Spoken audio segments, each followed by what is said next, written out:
আসসালামু আলাইকুম। আসলে যারা আপনারা আসছেন এবং আজকে বিশেষ করে আজকে 4-5 দিন অনেক জাতীয় টেলিভিশন থেকে শুরু করে বিভিন্ন চ্যানেল ফেস মিডিয়া এই পল্টন নিয়ে লেখালেখি করা হচ্ছে বা নিউজ হচ্ছে, এটা আসলে অত্যন্ত ভালো লাগার কারণ হচ্ছে যে এই পল্টনটা হয়েছে সারা ঢাকা সিটির রাজধানী হিসেবে পরিচিত, সারা বাংলাদেশের রাজধানী ঢাকা আর ঢাকার রাজধানী পল্টন হিসেবে পরিচিত। এখানে আসলে সারা বাংলাদেশ থেকে কর্মজীবী মানুষেরা, শ্রমজীবী মানুষেরা এখানে রুটি রোজগারের জন্য এসে থাকেন, কিন্তু এসে এখানে আসলে বিভিন্ন রকম বাধা সৃষ্টি হয়, বিভিন্ন রকম রাজনৈতিক দলের, কখনো বিভিন্ন রকম বড় বড় দলের বাধার সৃষ্টি হয়। কারণ হয়েছে যারা চাঁদাবাজ দলের নাম ভেঙে এই পল্টন এলাকায় চাঁদাবাজি করে। আর আপনারা আসলে তথ্য পেয়ে এসেছেন যে এখানে প্রচুর চাঁদাবাজি হয়। আর আমি আমার পরিচয়টা দিয়ে নিচ্ছি। আমি মূলত বাইতুল মোকাররম ইসলামিক ব্যবসায়ী মালিক সমিতির সাধারণ সম্পাদক এবং বাইতুল মোকাররম মসজিদ মুসল্লি কমিটির সিনিয়র সহ সাধারণ সম্পাদক এবং পুরা পল্টন নিয়ে চাঁদাবাজ প্রতিরোধ কমিটির সভাপতি। আসলে আমরা এই চাঁদাবাজি নিয়ে আমরা প্রশাসনের সাথে 2-3টা মিটিং করেছিলাম। আমরা সেনাবাহিনীর কাছে গিয়েছিলাম, সেনাবাহিনীর সাথে মিটিং করেছি, আমরা থানা ওসি সাহেবের সাথে মিটিং করেছি। আমরা বিভিন্ন মিটিং করে মূলত আসলে ফলাফলের বিষয়ে যদি আপনারা জানতে চান যে কি ফলাফল পেয়েছি, আমাদের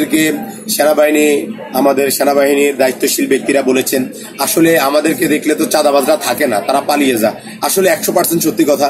আসলে প্রশাসনের গাড়ি দেখলে, পোশাক পরা দেখলে আর কেউ থাকে না, কিন্তু চাঁদাবাজি সেনাবাহিনী কতক্ষণ পাহারা দেবে, থানার পুলিশ প্রশাসন কতক্ষণ পাহারা দেবে। আসলে এই পরিস্থিতিতে তখন আমরা এই পল্টন এলাকাবাসী এবং পল্টনের ব্যবসায়ীরা, বাইতুল মোকাররম মার্কেটের বিজনেসম্যানরা, ব্যবসায়ীরা বসে আমরা একটা পল্টন চাঁদাবাজ প্রতিরোধ কমিটি করি এবং আমাদের পল্টনের সাবেক কমিশনার খন্দকার আব্দুর রব সাহেব সহ আমাদের এই কমিটিটা ঘোষণা করে দেন। এবং এই কমিটির আন্ডারে আপনারা অবগত আছেন প্রচুর পরিমাণ আমাদের অভিযান হয়েছে। আমরা 12 থেকে 14টা অভিযান করেছি, এমনকি অনেকের নামে সেনাবাহিনীর কাছে লিখিত অভিযোগ এবং থানাতে অভিযোগ এবং মিডিয়া পেজেও অনেক লিখিত অভিযোগ এসেছে। আসলে এই কাজগুলা করতে গিয়ে আমাদের নিজের জীবনের প্রতি এখন ঝুঁকি হয়ে গেছে। আমাদেরকে বিভিন্ন ভাগে, বিশেষ করে আমি সভাপতি এবং সেক্রেটারিকে মেরে ফেলানোর হুমকি দেওয়া হচ্ছে যে আমাদেরকে আসলে রাজনৈতিক ভাষা, অনেক ভাষা আমরা হয়তো বুঝবো না, বলে যে একে খেয়ে ফেলবো। অতীত থেকে প্রতিবাদী বহুত মানুষকে খেয়ে ফেলেছি, এই আর কি। তো আসলে বিশেষ করে আমরা সবচেয়ে বেশি যাদের সহযোগিতা পেয়েছি সেটা হচ্ছে পল্টন জামাত, পল্টন থানা আমিরের সাথে আমরা যোগাযোগ করেছি, শাহিন আহমেদ খান ভাইয়ের সাথে, এবং ওয়ার্ড সভাপতির সাথে যোগাযোগ করেছি। বিভিন্ন জায়গায় যোগাযোগ করে আমরা ওনাদের থেকে ভালো একটা আশ্বস্ত পেয়েছি এবং জনবলের যে একটা সাপোর্ট ওনারা আমাদেরকে দিয়েছেন, বলেছেন যে আমরা সবসময় আপনাদের সাথে আছি, চাঁদাবাজের বিপক্ষে আমরা কাজ করে যাব এবং এই পল্টনের মাটিতে কোনো চাঁদাবাজ থাকবে না, আপনারা এগিয়ে যান। আমরা আপনাদেরকে প্রশাসনও আমাদের সাথে থাকবে, আমাদেরকে আশ্বস্ত করেছে। এমনকি পুরা পল্টনের জনগণ আমাদেরকে এতটুকু আশ্বস্ত করেছে যে আপনারা কাজ চালিয়ে যান, ইনশাল্লাহ আমরা আপনাদের সাথে আছি। চাঁদাবাজ গুটি কয়েকজন মানুষ চাঁদাবাজ, এরা অল্প কিছু মানুষ, এরা সমস্ত মানুষকে জিম্মি করে রেখেছে। আপনারা যদি সাহস নিয়ে এগিয়ে যান, ইনশাল্লাহ আমরা আপনাদের সাথে আছি। মূলত এই এলাকাতে আপনার স্বৈরশাসকের সময় গত 16টা বছর এই এলাকাতে ব্যবসায়ীরা ভালোভাবে বিজনেস করতে পারে নাই। অনেকে জানেন আমি বাইতুল মোকাররম ইসলামিক ব্যবসায়ী মালিক সমিতির 3বার কোষাধ্যক্ষ ছিলাম, যদিও আমি সভাপতি থাকার কথা ছিল। মূলত এখানের সন্ত্রাসী বাহিনীরা আমাকে বারবার ধরে নিয়ে গিয়েছে এবং আমি কখনো আইনের যে শাসন বা আইনের কাছে গিয়ে আমি তৎকালীন সময় কোনো সুবিধা পাইনি বা নাগরিক হিসেবে আমি কোনো সাড়া পাইনি। কারণ একটাই বলেছিল যে জামাত শিবির, একটাই বলেছিল আপনারা বিএনপি জামাতের লোক, আপনাদের জন্য আইন নয়, আইন হয়েছে শুধুমাত্র আওয়ামী লীগের জন্য।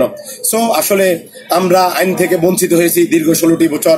এখনো দুঃখের সাথে বলতে হচ্ছে এই পল্টনে সেই আওয়ামী লীগের চাঁদাবাজ সাজু বাহিনী থেকে শুরু করে অসংখ্য বাহিনী এখনো পল্টনে আরেকটা বড় দলের বহিষ্কৃত নেতাদের গাড়ির উপরে ভর করে এখনো চাঁদাবাজি চলমান রাখার জন্য সারাক্ষণ চেষ্টা করে যাচ্ছেন এবং সেই চেষ্টা আমরা জানি তারা হয়তোবা একটা সময় আগাতে পারবে না। কারণ কি, আমাদের সাথে আছে সাধারণ মানুষ, আমাদের সাথে আছে মানুষের দোয়া, আমাদের সাথে বর্তমানে আছে প্রশাসন, আমাদের সাথে আছে ছাত্র, আমাদের সাথে আছে জনতা, প্রশাসন, এমনকি আমাদের সাথে বিশেষ করে বড় কয়টা দলও আমাদের এই চাঁদাবাজ প্রতিরোধ কমিটির সাথে আছেন এবং তারা আমাদের সবাইকে আশ্বস্ত করছেন ইনশাল্লাহ আমরা আপনাদের সাথে আছি, আপনারা কাজ এগিয়ে নিয়ে যান।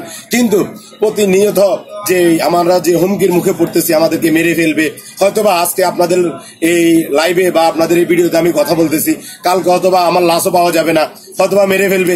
কিন্তু মৃত্যুকে ভয় করা ব্যক্তি কখনো মানুষের জন্য কাজ করতে পারে না।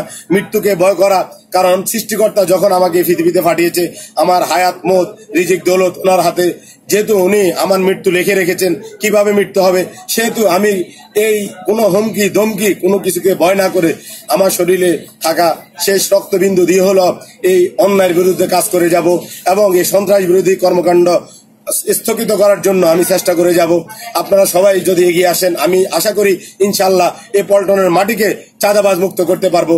বর্তমানে বিএনপির বহিষ্কৃত নেতা জুয়েল এবং ময়লা শাকিল, বিএনপির সাবেক থানা সেক্রেটারি এবং বিএনপির থানা সাংগঠনিক যে জুয়েল, আমাদের সিনিয়র বিএনপির বড় দলের সিনিয়র একজন নেতা, দুইজন নেতা, একজন হয়েছেন এনাম ভাই, ওনার নাম বিক্রি করে খাচ্ছেন, আরেকজন হয়েছে মজনু ভাই, ওনার নাম বলে চালিয়ে দিচ্ছেন, যে একজনে বলতেছে আমি ওনার পিএস, আরেকজনে বলতেছে আমি ওনার পিএস, এবং প্রকাশ্যে এসে দিবালোকে মানুষকে সমস্ত ব্যবসায়ীদেরকে বলে যাচ্ছে এই সাজুর চাঁদাবাজি চলবে, এই সাজু এখান থেকে টাকা উঠাবে, এই বিন্ডি দখল চলবে, এই সাজুর বিষয়ে কোনো কথা বলা যাবে না, সাজুর সাথে আমরা আছি।